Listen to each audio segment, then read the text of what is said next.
They bought them. They paid for them. Now, this photograph was released by the Japanese Space Agency, and you can see the Japanese writing here.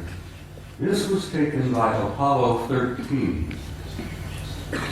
Now, you're all familiar, I'm sure, with Apollo 13. That was the aborted mission that was going to the moon to land, and they had an accident on the way.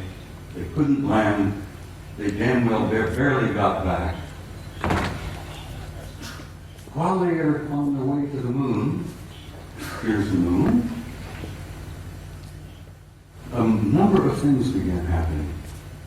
Some strange objects were appearing outside the windows of the spacecraft. And guys, they grabbed their Hasselblad camera and started taking pictures. This photograph shows 3 different objects here. This looks like a circular object with an enlarged dome on top. This is a smaller object, a circular kind of disc-shaped craft. But coming in from the right margin of this particular picture is this.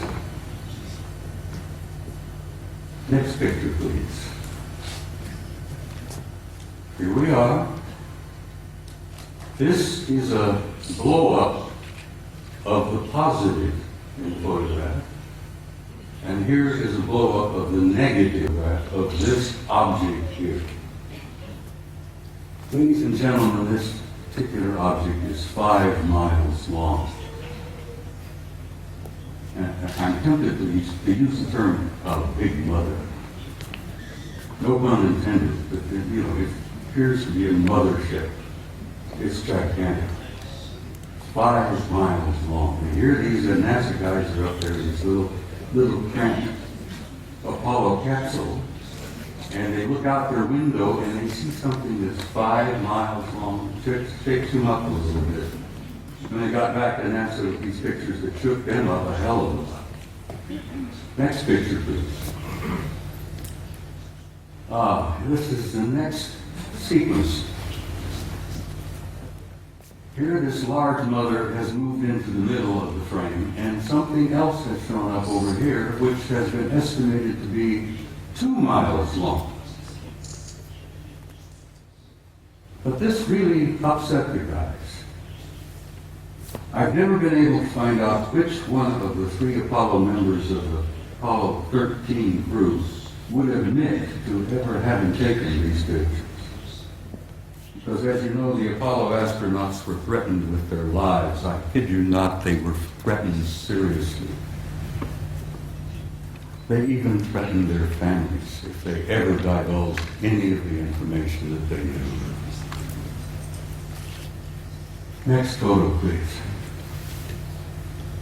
Yeah, here we are. Here's the Big Mother. Here's the other one, 2 miles long. Here's a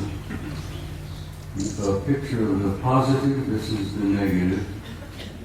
This mother is 5 miles long. Up here you see what appears to be 2 circular objects either arriving or departing from that particular big ship. I can almost understand why the authorities in NASA, why the authorities in the space program didn't want this information to come out. They were frightened. They were stunned. They couldn't deal with it themselves, and they figured if they couldn't handle it, you couldn't handle it. There would be social disruption, I believe is one of the terms they used. They would disturb the body politic, I believe the term they used. So they clamped the lid down on this, and it's still down. And it's going to stay down, I'm afraid, for some time yet. Until people like yourselves and people like me and the rest of them here on the stage, by pushing and prodding and chipping away at this lie and this secrecy, we will succeed. And don't you doubt that for a minute.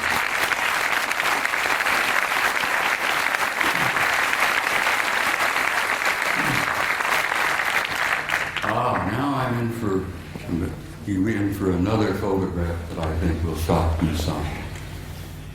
In 1980, NASA, never a straight answer, launched the Voyager program to Saturn. They launched this little mechanical spaceship filled with cameras and film and so on. Wanted to go to Saturn because something had been going on in the rings of Saturn, around the moons of Saturn, that didn't make a lot of sense. Some anomalous events were taking place in Saturn, near Saturn, at Saturn. So they launched the Voyager in 1980. The pictures they got back from Voyager was so stunning and so shocking that they just locked them up in the safe.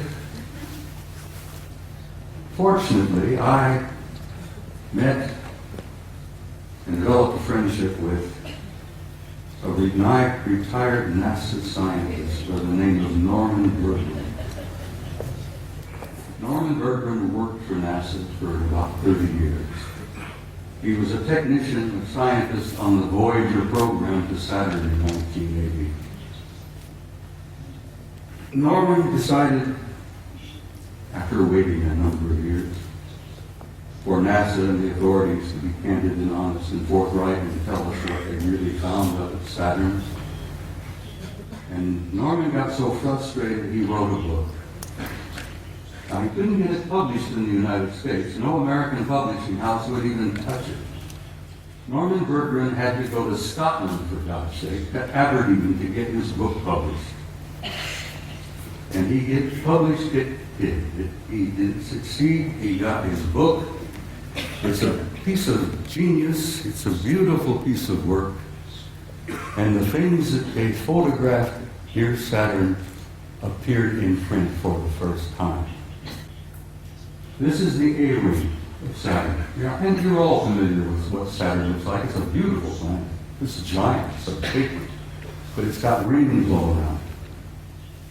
Well, this is the A-ring, and here is an object that is self-luminous, obviously artificial, larger than our moon, that seems to be moving all around throughout the rings of Saturn among the moons of Saturn. And Saturn's got a couple of dozen moons. This object here, as I said, larger than our moon, moving all around, apparently under intelligent control in the rings of Saturn.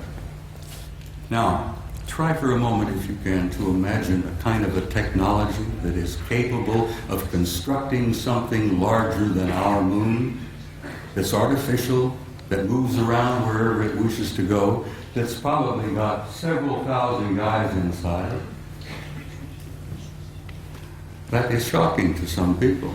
Next picture, please. This is a piece de resistance, I guess, is the French say. Here you have another self-luminous, artificially constructed object, circular in shape, larger than our moon, that is also moving here, there, and everywhere throughout the rings of Saturn and among the moons of Saturn. You know, there's got to be intelligence at work. But this is the one that really blew the NASA people on the Voyager program out of the water. This object, this is an object, guys, is 2,000 miles long. It's 400 miles in diameter. And it's an artificially constructed, Norman calls them an electromagnetic vehicle.